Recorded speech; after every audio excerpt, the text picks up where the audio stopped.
আমি প্রথমে একটা কথা বলিনি যে আমরা বলেছিলাম হাউজিং বাজেটে যে 100 দিনে যারা কাজ করেছে 21 লক্ষ কর্মচারী, তাদের আমরা 21শে ফেব্রুয়ারি থেকে টাকাটা দেব।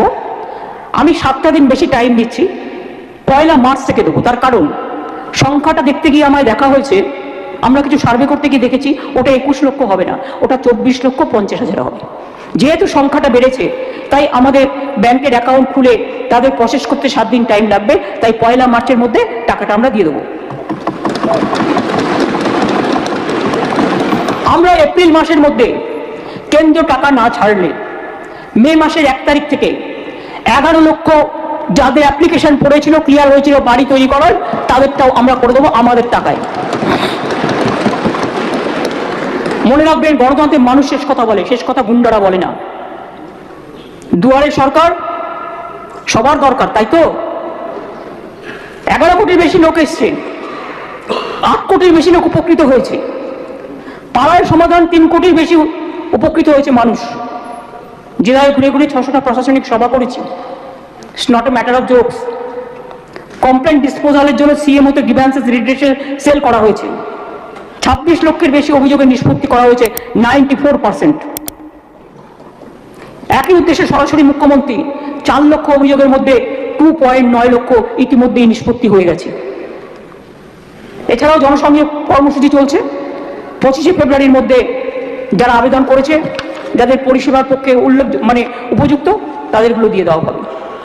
এইভাবে মনে রাখবেন, জন্ম থেকে শুরু করে মৃত্যু পর্যন্ত 90% বেশি মানুষ বাংলায়, এক একটা পরিবার একটা থেকে বেশি, কেউ 2-3টে করেও সুযোগ সুবিধা পায়। এবং আমি গর্বের সাথে বলি, লক্ষ্মীর ভান্ডার আমাকে জানিয়েছিল সরাসরি মুখ্যমন্ত্রী এবং দুয়ারে সরকারকে, আরো 13 লক্ষ মহিলাকে অন্তর্ভুক্ত করে সংখ্যাটা করা হয়েছে 2,13,00,000। বার্ধক্য ভাতা 9 লক্ষ মানুষকে নতুন করে দেওয়া হচ্ছে, ফলে মোট পাচ্ছে 28,44,000। বিধবা ভাতা আরো 1,04,000 মহিলাকে অন্তর্ভুক্ত করা হয়েছে, মোট পাচ্ছে 20,23,000। মানবিক ভাতা আরো 7,000 মানুষকে অন্তর্ভুক্ত করা হয়েছে, মোট পাচ্ছে 8 লক্ষ। কন্যাশ্রী আগে ছিল 85 লক্ষ, এখন হয়ে গেছে 95,50,000। কিছুদিনের মধ্যে আমি ভাবি ওটা 1 কোটি ছাড়িয়ে যাবে। রূপশ্রী এমনকি বিয়েতে 25,000 টাকা করে দেওয়া হয়, সেক্ষেত্রেও 17,05,000 মেয়ে অ্যাপ্লাই করেছে, তাদেরও টাকাটা দেওয়া হয়েছে। বাজেটে লক্ষ্মীর ভান্ডারে টাকা 500 থেকে বাড়িয়ে যারা 500 টাকা পেতেন 1,000 টাকা করা হয়েছে। আর শিডিউল কাস্ট এবং শিডিউল ট্রাইবদের জন্য টাকাটা বাড়িয়ে করা হয়েছে 1200। এটা মানুষের মধ্যে একটা ক্ষোভ ছিল যে আমরা পাচ্ছি না, অন্যরা পাচ্ছে। এই নিয়ে আমাকে অনেকের কাছ থেকে শুনতে হয়েছে কথা।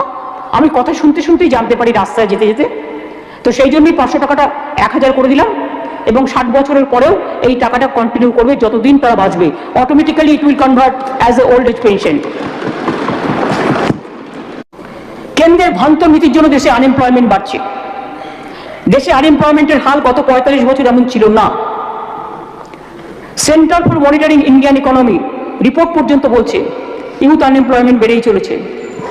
আর তাকিয়ে দেখুন বাংলার দিকে, অত্যন্ত আনন্দের সাথে জানাচ্ছি, বাংলায় বেকারত্বের হার দেশের তুলনায় 3% কম। 2 কোটিরও বেশি মানুষের কর্মসংস্থান দেওয়া হয়েছে। সারা রাজ্য জুড়ে অজস্র প্রজেক্টের কাজও চলছে, ফলে আরো লক্ষ লক্ষ কর্মীর প্রয়োজন হবে। দেউচা পাঁচামিতে বীরভূমে 1 লক্ষ লোকের চাকরি হবে। আসানসোল দুর্গাপুর এলাকায় শেল গ্যাস অনুসন্ধানে ইতিমধ্যেই 22,000 কোটি টাকার বিনিয়োগ এসছে। উত্তর 24 পরগনা অশোকনগরে ইতিমধ্যেই তেল প্রকল্পের কাজ শুরু হয়েছে। এছাড়াও অমৃতসর ডানকুনি পণ্য করিডর, মনে রাখবেন এই করিডর ঝাড়খণ্ড হয়ে রঘুনাথপুর দিয়ে বাঁকুড়ার বর্জরা পানাগড় হয়ে ডানকুনি পর্যন্ত যাবে। এর ফলে অনেক মানুষের কর্মসংস্থান হবে। পুরুলিয়ার রঘুনাথপুরে প্রায় 2,500 একর জমির উপর তৈরি হচ্ছে জঙ্গল সুন্দরী কর্মনগরী। এখানে বিনিয়োগের পরিমাণ প্রায় 72,000 কোটি টাকা, এবং কর্মসংস্থান এখানে অনেক হবে।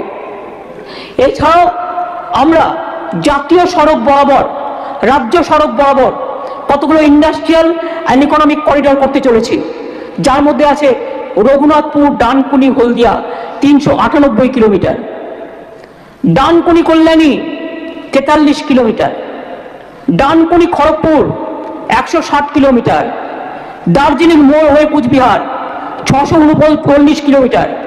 খড়গপুর থেকে মোরগ্রাম 230 কিলোমিটার, এটা দ্বিতীয় পর্যায়ে হবে। পুরুলিয়ার গুরুরি থেকে দক্ষিণ 24 পরগনার জোকা 234 কিলোমিটার। কি কিছু দেখতে পাচ্ছি না চোখে? না চোখে নেবা হয়েছে? আগে লোকে জন্ডিস হলে বলতে চোখে নেবা হয়েছে, তো এগুলো দেখছি চোখে নেবা হয়েছে। হ্যাঁ, তার জন্য চোখের আলো আছে। হ্যাঁ, চোখের আলো তো আছে, আমি তো কত লোককে চশমা পরিয়ে দিই। ওই চোখের আলো একটা করে দেবো স্যার, যদি এগ্রিড করে একটা ক্যাম্প করুন আপনি বিধানসভায়, যার যার লাগবে দিয়ে দেবো বিনা পয়সায়। বানতলায় এশিয়ার বৃহত্তম লেদার পার্ক, 2,20,000 লোক কাজ পেয়েছে, আরো পাবে। নিউ টাউনে হয়েছে সিলিকন ভ্যালি, তাজপুরে গভীর সমুদ্র বন্দর হচ্ছে। রাজ্যে 200টারও বেশি ইন্ডাস্ট্রিয়াল পার্ক তৈরি করা হয়েছে, যেখানে অজস্র কর্মী প্রয়োজন আছে। আইটি সেক্টরেও লিডিং স্টেট, মনে রাখবেন 28,000 আইটি কোম্পানি এখানে কাজ করছে। 2800 আইটি কোম্পানি এখানে কাজ করছে। এসব কোম্পানিতে 2 লাখের বেশি প্রফেশনাল কাজ করছে। উৎকর্ষ বাংলার মাধ্যমেও 35 লক্ষ ছেলে মেয়েদের আমরা ইতিমধ্যেই ট্রেনিং দিয়েছি। এমএসএমইতে আমরা বেশি জোর দিয়েছি। এমএসএমইতে আমাদের প্রায় 1,30 লক্ষ লোকের বেশি কাজ করছেন। 90 লক্ষের বেশি এমএসএমই মানে স্মল স্কেল সেক্টর ক্লাস্টার আমরা তৈরি করেছি। তৈরি হয়েছে 602টি ক্লাস্টার। 2011 ছিল মাত্র 49টি। আমার তো 10 বছরে হয়ে গেল 602টি। ওই যারা ন্যাকামো করে বেঁকিয়ে কথা বলে না, সেগুলো একটুখানি বলে দিতে হয় যে একটু দেখ বাবা, সরস্বতীর কাছে হাতে খড়িটা দে, কালকে টাইমটা ছিল ওটাও তো মিস করেছিস।